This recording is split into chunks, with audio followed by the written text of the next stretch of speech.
As Christians, we are often taught to seek God's will in our relationships, but sometimes we confuse God's leading with the expectations we picked up from culture.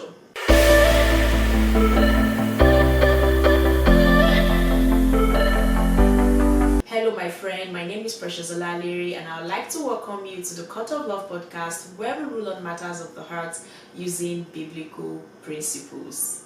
Today, I want us to talk about why relationship anxiety shows up in healthy relationships. You see, a lot of the anxiety we feel in relationship doesn't come from what's actually happening in that relationship. It usually comes from what we've been taught to expect, and I want us to talk about that today. Particularly why you feel more anxious in healthy, emotionally available relationships than you've ever did in unhealthy ones, and why that doesn't automatically mean that you are with the wrong person.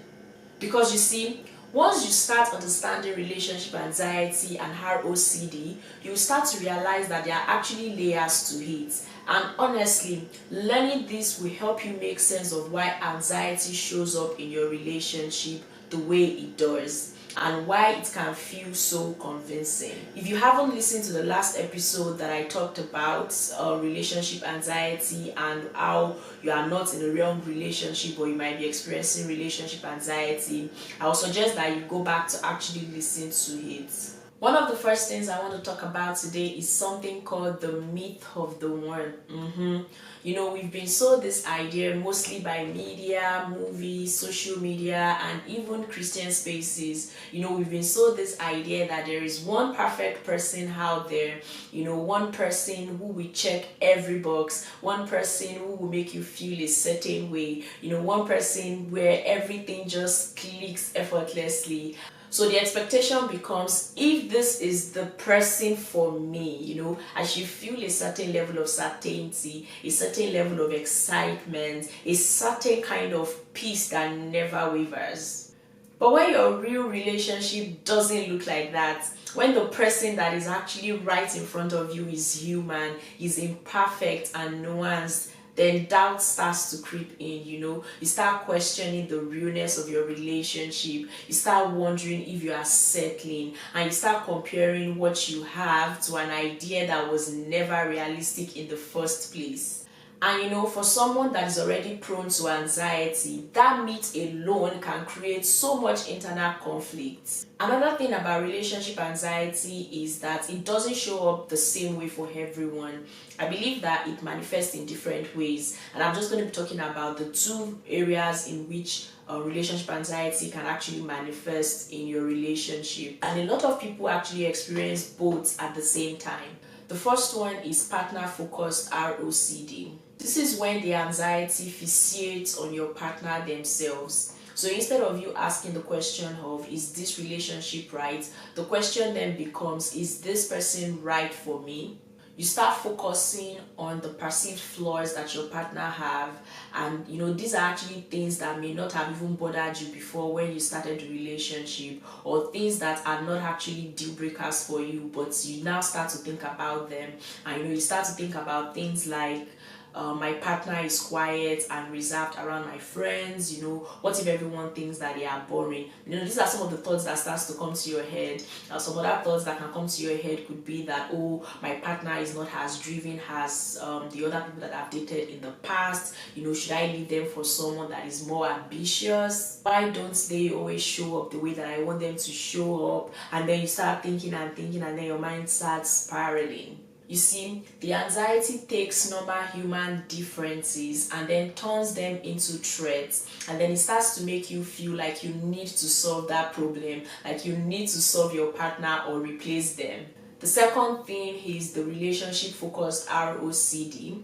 This one is not even about your partner specifically, but it's more about the relationship itself. You know, you start overanalyzing the overall rightness of your relationship, and you start to have questions like, oh, I don't feel butterflies when I look at my partner. Does that mean that something is wrong with our relationship? You know, you start having doubts like, oh, I don't feel very excited when I see my partner. Is this even love? If this was actually God's will, why Why is the relationship not feeling clearer as each day goes by? I know you just keep going on and on and on and on about different thoughts about that relationship, and then your mind just stays on it and ruminates about it, and then you wake up, you think about it, you go to bed, you think about it, and it just doesn't want to stop. You see, this type of ROCD actually fixates on feelings, especially fluctuating feelings, and then it treats them as evidence.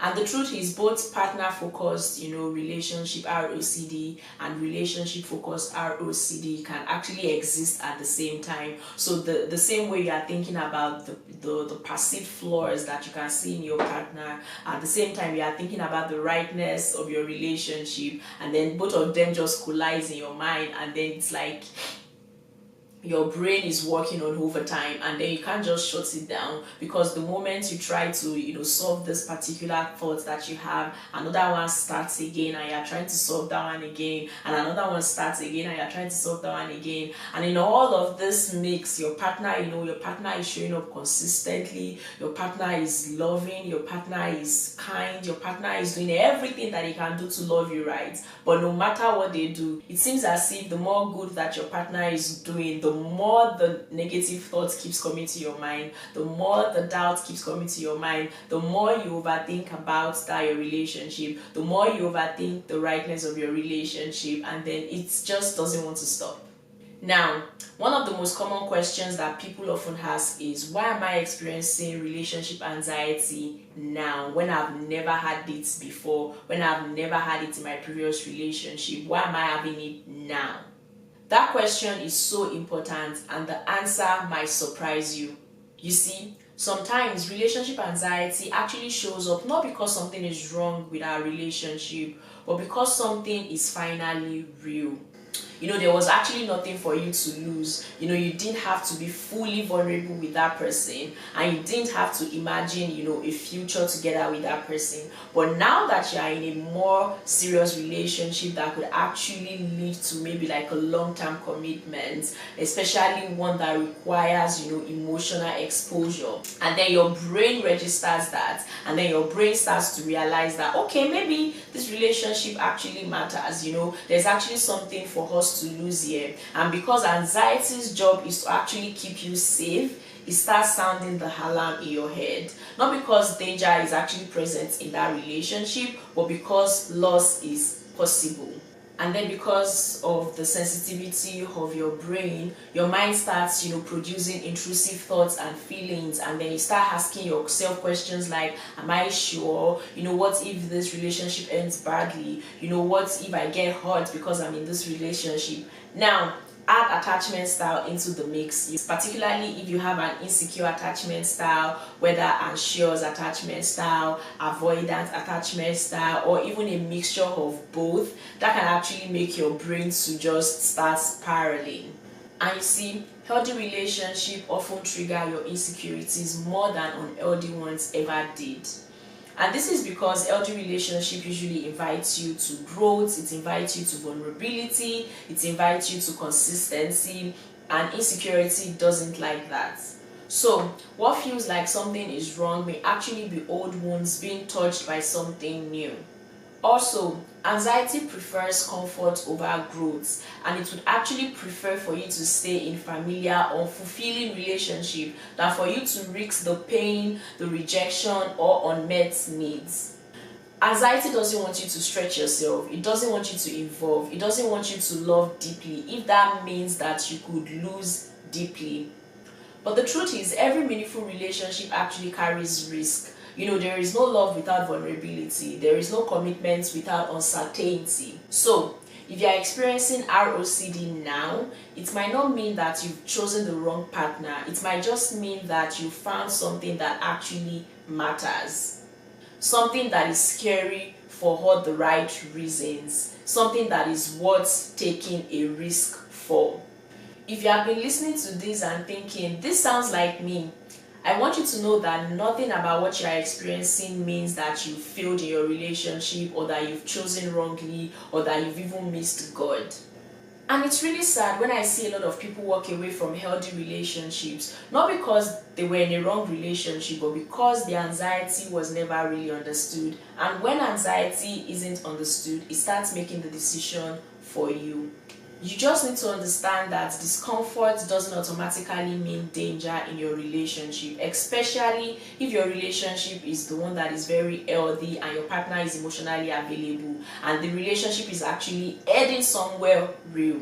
Discomfort can simply mean that you are stepping into deeper vulnerability than you've ever known before. And the truth is, vulnerability always feels risky, which is why it makes sense that your mind would react when something matters. It makes sense that your anxiety would show up when there's actually something for you to lose. That doesn't mean that you are unsafe, it means that your heart is open. For my Christian audience, I really want you to sit with this for a moment, because the truth is, God is not rushing you to figure everything out. He's not even pressuring you to feel a certain way by a certain timeline in your relationship. He's not standing over you and waiting for you to achieve perfect clarity before he continues to lead you in your relationship.